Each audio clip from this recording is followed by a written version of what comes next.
Hello guys, today I'm gonna be installing the brake controller on a Class C 4 E-450.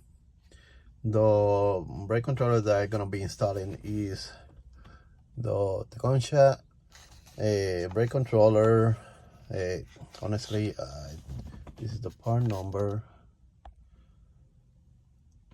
I don't know if you guys could see it. It's an very old unit.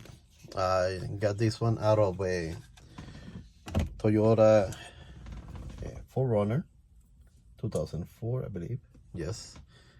So the cable to be able to install this brake controller on a Ford 350, you will need a Tekonsha brake control harness.